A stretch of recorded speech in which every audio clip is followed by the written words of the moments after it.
রাগ করেই ঘর থেকে বেরিয়ে এলাম।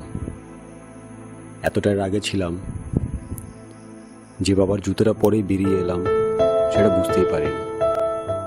বাইকই যদি কিনে দিতে পারবে না তাহলে ছেলেকে ইঞ্জিনিয়ারিং পড়ানোর শখ কেন?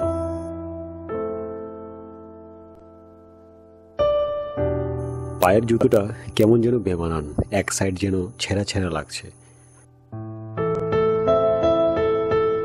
ঠিকই, ছেঁড়া প্লাস্টিকের সুতোটা ছিঁড়ে গেছে।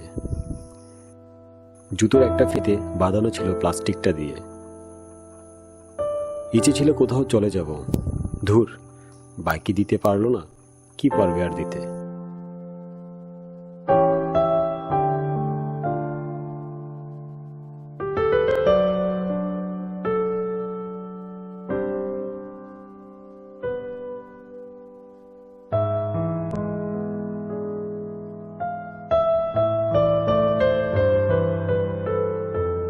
জুতোটা দেখে কেমন যেন মনটা আবার পাল্টে যাচ্ছে আমার।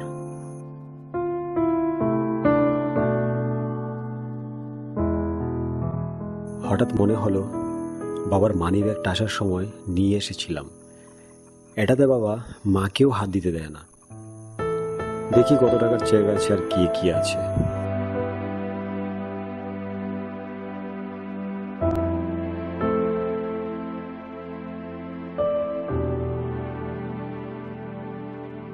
কিছুই নেই, শুধু দুটো কাগজ ছাড়া।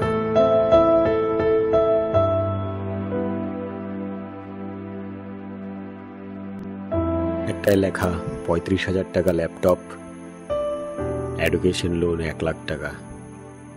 কিন্তু আমার তো ল্যাপটপ আছে, এই কিছুদিন আগেই কিনে দিল। আর কলেজে তো আমি পড়ছি, তবে কিসের আবার লোন? নাকি বাবা আমার ইঞ্জিনিয়ারিং পড়ানোর জন্য এডুকেশন লোন নিল। আর একটাই লেখা 60,000 টাকা নতুন বাইকের জন্য। তার মানে বাবা কি আমার জন্য বাইক নেওয়ার কথা ভাবছে?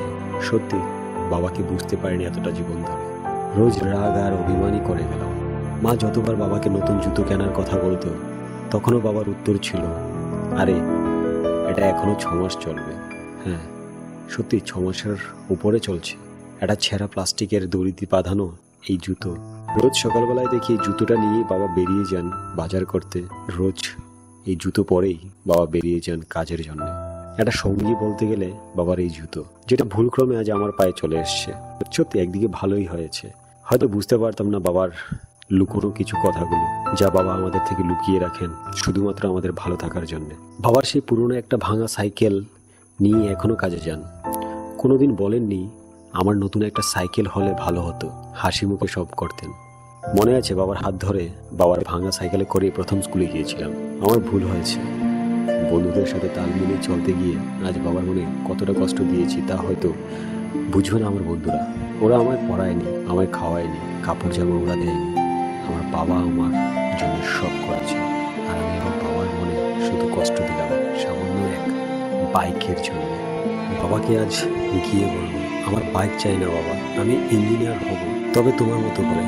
তার আগে তুমি তোমার নতুন জুতো কেন বাবা? পুরনো জুতোটায় অনেক ব্যথা হয় তোমার, তা আজ আমার অনুভব হলো।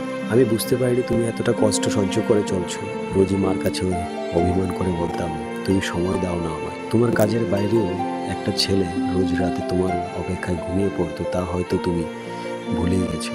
কিন্তু সত্যি বাবা, আজ এই ছেঁড়া জুতোটা সবকিছু বুঝিয়ে দিল আমায়। সেদিন তুমি যখন প্রথম থাপ্পড়টা দাও আমায়, আমার অনেক রাগ উঠেছিল, কিন্তু গভীর রাতে আমার মাথায় তোমার হাতের স্পর্শে সেই ব্যথাটা ভুলে গিয়েছিলাম। লুকিয়ে দেখেছিলাম তোমার চোখের এক কোণে জল, কিন্তু তুমি তা মাকেও বুঝতে দাওনি।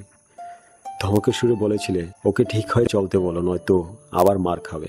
আজ বুঝতে পারছি, পুজোতে তোমার সেই পুরনো আধময়লার শার্ট আর সেই প্যান্টটা পরে বিন্দাস চলো, কিন্তু আমার গায়ে ঠিকই নতুন জামাটা থাকে, আমার পায়ে দামি জুতোটা পর্যন্ত। হাত পাতলে 500 টাকা দিয়ে বলো, ঘুরে আয় পুজো। আমার মাঝে তুমি তোমার স্বপ্নগুলো দেখো, সেটা ভুলে গিয়েছিলাম আমি ভুলে গিয়েছিলাম আমি এক মধ্যবিত্ত ঘরের ছেলে। আমি ভুলে গিয়েছিলাম তোমার ঘাম ঝরানো কষ্টগুলোর কথা। আমি ভুলে গিয়েছিলাম তুমি গর্ব করে সবার মাঝে বলো, আমার ছেলে ইঞ্জিনিয়ার হবে। হ্যাঁ, সত্যিই হব, তবে তার আগে একজন ভালো মানুষ হবার চেষ্টা করব। বাবা, আর আমায় ক্ষমা করো, আমার বাইক চাই না, শুধু শুধু তোমায় চাই। আর তোমার এই জুতো আজ থেকে তোমার নয়, আমার সম্পদ। মা মা হলো এমন একটা ব্যাংক যেখানে আমরা আমাদের সব রাগ, অভিমান, কষ্ট জমা রাখতে পারি। আর বাবা হলো এমন একটা ক্রেডিট কার্ড যেটা দিয়ে আমরা পৃথিবীর সমস্ত সুখ কিনতে পারি। আর জুতো সেটা পায়েই থাকে, কিন্তু এই জুতো লুকিয়ে রাখে বাস্তব জীবনের করুণ সত্যগুলো।